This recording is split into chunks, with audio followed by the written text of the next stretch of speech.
निश्चित बात है, विपरीत परिस्थितियां, बाधाएं कब रोक सकती हैं आगे बढ़ने वाले को? क्यों नहीं?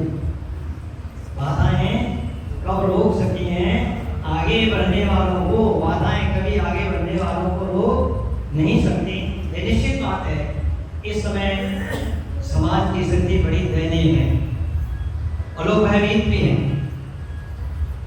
और मानस जो बना हुआ है वो आज सत्ता सिंह पार्टी की ओर बना हुआ है, ये समझता हूँ अच्छे प्रकार से। लेकिन उपनिषदकार कहते हैं क्षुरस्य धारा दूषिता विरक्तया दुर्गम पथस्तत् कवयो वदन्ति। राजा इस सवाल के लिए बड़ा दुर्गम पथ है। एक छोटा सा उदाहरण दे रहा हूँ। शंकर और पार्वती दोनों चल पड़े। एक समाज में क्या हो रहा है चल करके देखा जाए। शंकर जी ने प्रतिज्ञा कर रखी थी कि 12 वर्ष तक शंख नहीं बजाऊंगा। ये कथाएं काल्पनिक समझाने के लिए हुआ करती है। और वर्षा नहीं होगी, सूखा पड़ा हुआ था। पार्वती जी के साथ शंकर जी जा रहे हैं, जाकर के देखा एक किसान सूखे खेत में हल चला रहा है। शंकर जी ने पूछा, नहीं तुझे पता है कि शंकर जी शंख नहीं बजाएंगे, वर्षा नहीं होगी, और तो सूखे में हल चला रहा है, परिणाम क्या निकलेगा? बीज तो उगेगा नहीं। तो किसान कहता है, आशावादी था, विश्वास उसको हृदय से था। वो कहता है देखो 12 वर्ष के बाद तो वर्षा होगी। बोले हाँ 12 वर्ष के बाद वर्षा होगी, शंख बजेगा। तो मैं तो केवल अपना अभ्यास बनाए रखने के लिए सूखे में हल चला रहा हूँ, कि ऐसा न हो 12 वर्ष में मेरा हल चलाने वहीं से लौट लिए और जाकर के अपने स्थान पर पहुंचे और कहने लगे, पार्वती कहीं मेरा भी अभ्यास न छूट जाए। शंकर जी ने शंख बजा दिया और वर्षा हो गई। ध्यान रखना, वो भी समय आएगा। आज राज्य स्थापना के बाद इसी आशा को, विश्वास को लेकर के हम आगे बढ़े हैं। और आपने सुना है बहुत सारे महान पुरुष हमारे आर्य समाज से परिवर्तित हुए।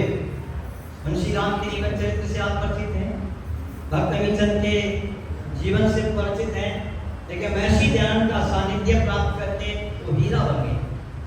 स्वामी जी का एक ही वाक्य था, अमीचंद हो तो तुम हीरे, पर कीचड़ में पड़े हो। ध्यान रखना, कीचड़ में पड़े हुए व्यक्ति को हीरा बनाने का कार्य केवल दयानंद का आर्य समाज करता है। दयानंद ने किया है और कोई नहीं कर सकता।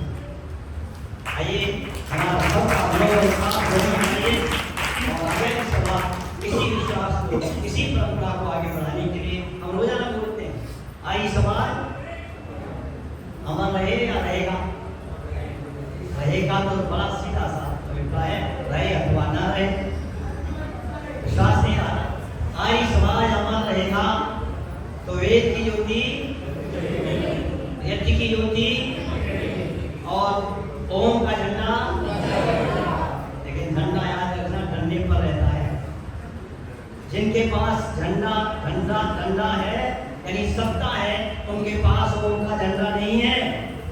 जिनके पास ओम का झंडा, उनके पास डंडा नहीं है, या तो उनको झंडा पकड़ा दो या उनसे डंडा ले लो। ये मैं आपके सामने थोड़ा सा आदम के नाम से नहीं, धर्मपाल आर्य के नाम से जाना जाएगा। स्वामी पंडित ओम प्रकाश त्यागी सांसद हुआ करते थे, और साथे से पे जब बात उठी कि हम जातिवादी सूचों का प्रयोग न करें, जानते हो ओम प्रकाश त्यागी ने त्यागी शब्द छोड़ करके पुरुषार्थी लगाया था। मेरा उनका बहुत जगह मंचों पर भी सानिध्य रहा। ओम प्रकाश त्यागी नहीं क्या बने? ओम प्रकाश पुरुषार्थी। ऐसे जीपी यादव जी यादव नहीं, आज से आर्य नाम आपने रखा है। इससे कोई